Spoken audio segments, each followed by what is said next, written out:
Hello दोस्तों, स्वागत है आपका एक और नई वीडियो में।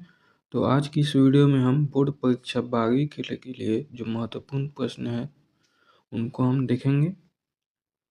तो ये प्रश्न जो हैं ये सभी भौतिकी के हैं।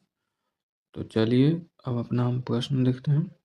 पहला क्वेश्चन है, दो लैंपों से आने वाला प्रकाश व्यतिकरण उत्पन्न नहीं करता है, व्याख्या करें। चलिए इसका आंसर देखते हैं। कह रहा है, दो प्रकाश स्रोतों के बीच व्यतिकरण होने के लिए शर्तों का पूरा होना आवश्यक है। वो शर्तें कितनी हैं? दो शर्तें हैं। पहला शर्त है, दोनों स्रोत से समान तरंगदैर्घ्य की तरंगें निकलनी चाहिए, अर्थात प्रकाश एक वर्ष होना चाहिए। मतलब कि जो भी तरंगदैर्घ्य निकल रहा है उनका जो तरंगदैर्घ्य होना चाहिए प्रकाश का, वो क्या होना चाहिए? सेम होना चाहिए। अगला जो इसका पॉइंट है वो कहता है, दोनों स्रोत काला संबंध होने चाहिए। दो अलग अलग लैंपों से उत्पन्न तरंगों की काला का संबंध नियत नहीं कह सकता। इसका कारण यह है कि किसी प्रज्वलित स्रोत से अनगिनत कण होते हैं जो हर संभव कला में कंपन करते हैं, अतः दोनों कणों के बीच एक निश्चित कला संबंध होने का संभव नहीं है। इसका फल यह होता है कि प्रत्येक बिंदु पर प्रकाश चमकीलापन या धुंधलापन बहुत तेजी से बदलता रहता है, अतः पर्दे पर व्यतिकरण फ्रिंज न मिलकर सामान्य प्रदीपन दिखाई पड़ता है। ये हमारा उस क्वेश्चन का आंसर। अब अगले क्वेश्चन पर चलते हैं। प्रकाश विद्युत सेल की व्याख्या करें। मतलब कि जो सोलर होता है उसकी बात कर रहे हैं। प्रकाश विद्युत सेल प्रकाश ऊर्जा को विद्युत ऊर्जा में बदलता है। ये एक अर्धचालक उपकरण है। ये कौन सा उपकरण है? अर्धचालक। इसे सोलर सेल या फोटोवोल्टिक सेल भी कहते हैं। प्रकाश विद्युत सेल प्रकाश विद्युत प्रभाव का इस्तेमाल करता है। अब इसमें पहला पॉइंट देखते हैं। प्रकाश विद्युत सेल में प्रकाश निर्भर प्रतिरोधक से होकर गुजरता है।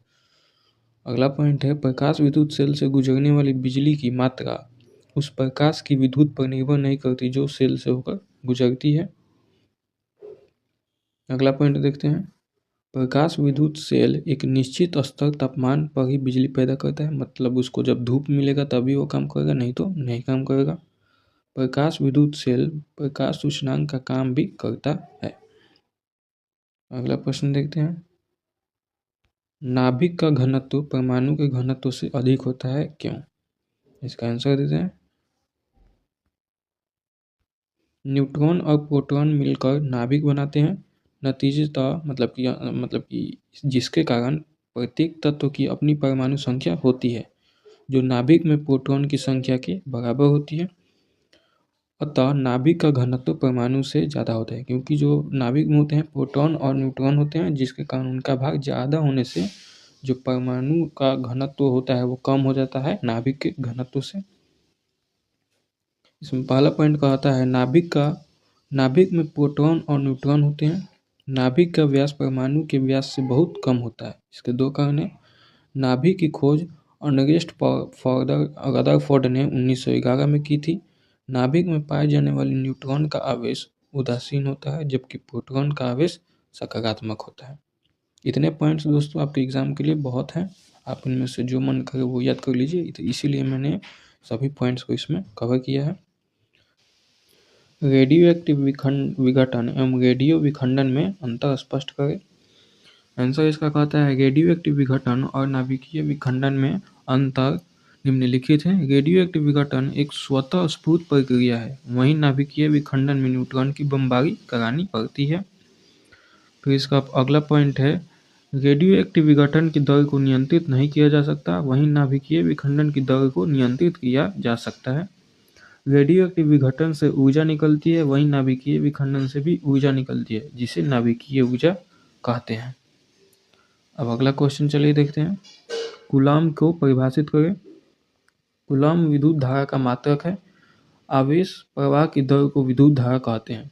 जिस दर से विद्युत धारा प्रवाहित होती है उसे कूलाम मात्रा द्वारा ज्ञात किया जाता है।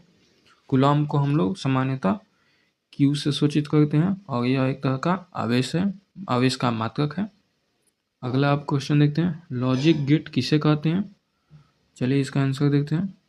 लॉजिक गेट एक इलेक्ट्रॉनिक सर्किट होता है जो बाइनरी डेटा पर तार्किक संचालन करता है। मतलब ये किस पे काम करता है? बाइनरी डेटा पर। यह डिजिटल सर्किट का एक बुनियादी तत्व होता है। लॉजिक गेट डिजिटल सर्किट के लिए बिल्डिंग ब्लॉक का काम करता है। लॉजिक गेट का इस्तेमाल स्मार्टफोन, टैबलेट और मेमोरी डिवाइस में जैसे इलेक्ट्रॉनिक उपकरण में किया जाता है। ठीक है दोस्तों, तो लॉजिक गेट काफ़ी हमारे लिए इम्पॉर्टेंट है। अब अगला क्वेश्चन देखते हैं। फैक्स क्या है? यह दस्तावेज का संप्रेषण कैसे करता है? तो फैक्स जो है दोस्तों, किसी दस्तावेज को इलेक्ट्रॉनिक रूप से भेजने और पाने का एक तरीका है। फैक्स देखिएगा आप लोग, एक प्रिंटर जैसा मशीन होता है, उसमें से प्रिंट करके एक फ़ोटो निकलता है, वही जो प्रिंटर मशीन है वही फैक्स है। लेकिन प्रिंटर में क्या होता है कि हम जो कंप्यूटर कमांड देते हैं तभी निकलता है। फैक्स भी कुछ उसी तरीका का होता है, लेकिन ये उससे थोड़ा ज़्यादा एडवांस है।